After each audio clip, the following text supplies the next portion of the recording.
বন্ধুরা, আজকে আমরা বেরিয়ে পড়লাম আরেকটি মাজারের ব্লগ নিয়ে উদ্দেশ্যে। আজকে আমি বেরিয়ে পড়লাম মেমারি মাসুম বাবা মাজার।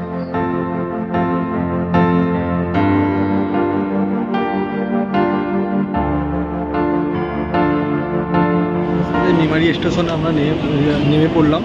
এবারে যাবো মাসুম বাবা মাজার। মেমারি স্টেশন থেকে আমরা এদিকে একটু এগিয়ে সোজা গিয়ে এখান থেকে একটু টোটো ধরবো। টোটো করে আমরা বেরিয়ে পড়বো মাসুম বাবা মাজারের উদ্দেশ্যে।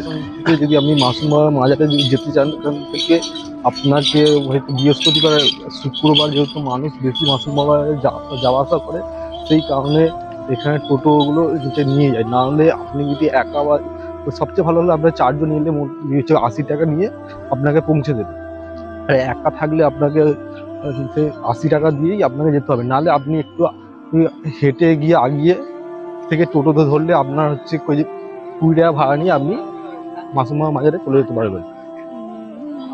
যেহেতু আমি একাই এসেছি, সেই কারণেই আমি একটু আগিয়ে যাচ্ছি। আগিয়ে গিয়ে যাতে আপনারাও যদি সিঙ্গেল কেউ আসেন যাতে আপনাদের সুবিধা হয়, এই কারণেই আমি একা গিয়ে আপনাকে দেখিয়ে দিচ্ছি কি করে যাওয়া যায়। একা এলে কম খরচের মধ্যে আমরা কি করে মাসুম বাবা মাজারে গিয়ে জিয়ারত করতে পারবো।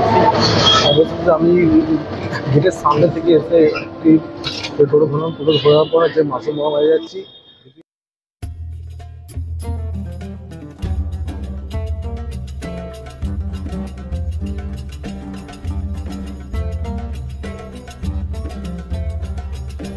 এসে পৌঁছে গেলাম মাসুম বাবার মাজারে।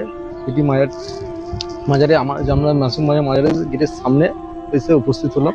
তারপরে আমরা ভেতরের দিকে যাচ্ছি, আপনাদেরকে জিয়ারতও করাচ্ছি। আমরা হুজুরের সম্বন্ধে কিছু সাধারণত আপনাদের হুজুরের কেরামত, হুজুরের কিছু কথা আপনাদের সামনে তুলে ধরছি।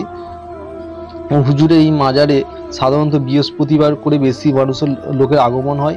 কারণ হচ্ছে এই মাজারটির মধ্যে এমন একটি হুজুরের দোয়া আছে যেটিতে কোনো জিন ভূত সমস্ত হাওয়া বাতাসের ক্ষেত্রে সাধারণ মানুষ এখানে নিয়ে আসলে অটোমেটিকলি তার উপর দিয়ে এ ভূত বা জিনের ছায়া সরে যায়। এই ক্ষেত্রে সুস্থ হয়ে বাড়ি ফিরে যায়। এবং এছাড়াও অনেকের মানত করলে এই মানত পূর্ণ হয়। তাছাড়া মানত একমাত্র আল্লাহর কাছে করাটাই উত্তম, নাহলে শিরকি হয়ে যায়। অবশেষে আমি চলে এলাম মেমারি স্টেশনে রিটার্ন।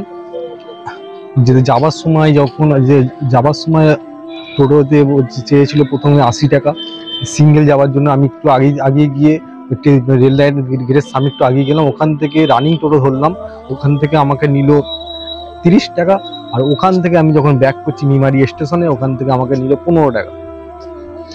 আপনারা যাওয়া আসার সময় একটু প্রথমে ভাড়াটাকে একটু যাচাই বাছাই করে নেবেন, নাহলে এখানে আপনাকে হয়তো ঠকতে হতে পারে। আমরা চলে এলাম মেমারি স্টেশনে।